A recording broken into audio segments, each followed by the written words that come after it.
We've reached the point where you need to determine how much you should charge for your services. To do that, we'll have to start by going all the way to the end. There is a formula that can help you calculate your maximum income potential based on your value proposition.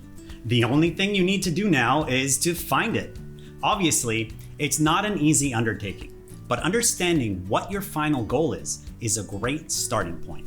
Let's take a look at a few examples. Let's assume that Company A has a great, unique, and highly demanded product. Let's assume that they're also offering added value.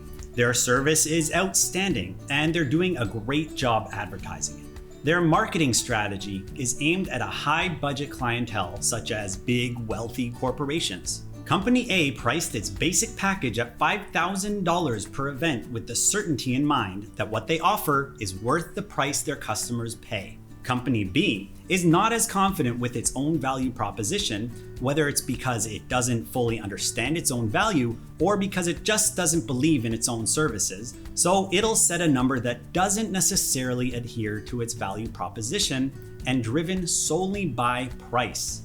They will book any event that offers to pay them $500 a gig. How did they do it? Company A booked 20 events. Company B booked 200 events. Who do you think will have the larger net profit? The company that did 20 events or the company that did 200 events? Your instincts are correct. Company A, the company that only had the 20 events, was the one who made the larger profits. How do you figure that? Every event you go out to brings expenses along with it, whether it's gas, labor, the cost per print, equipment maintenance, and don't forget the time you invest. Let's assume that the high price point that Company A set lowers their conversion rate to 2%, while Company B has an outstanding 10% conversion rate due to its low price point. So, to book 20 events, Company A will need to generate 1,000 leads a year, while Company B will need to generate 2,000 leads to book 200 events. So not only that Company B's marketing budget needs to be higher to generate 2,000 leads a year, but they'll also spend large amounts of time and effort on the leads they're getting, converting them, and managing the actual events. All that to end the year with less profit than Company A. This is exactly why the pricing episode comes after the value proposition episode, because without that, it's impossible to understand where you should set your pricing when you're starting your photo booth business.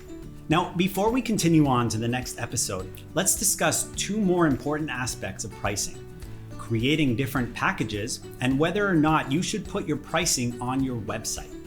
Breaking your value proposition into different packages will help you make sure that no money is left on the table.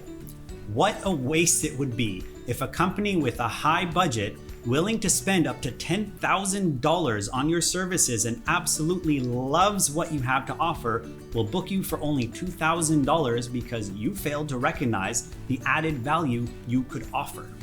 We're not saying that you should charge $10,000 for the same service, but that you could create packages with add-ons that can help customers elevate their event to a whole new level while spending more money with you. Last but not least, should you put your pricing on your website? This is not a yes or no question. It depends.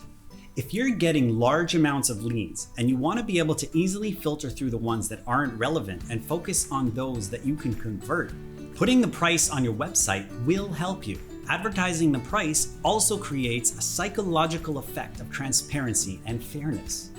Having said that, if what you offer is difficult to explain, you feel that your value is not coming through and you're not getting as many leads as you'd like, consider leaving the price out of your website and have the customers fill a "Contact Us for Pricing" form instead.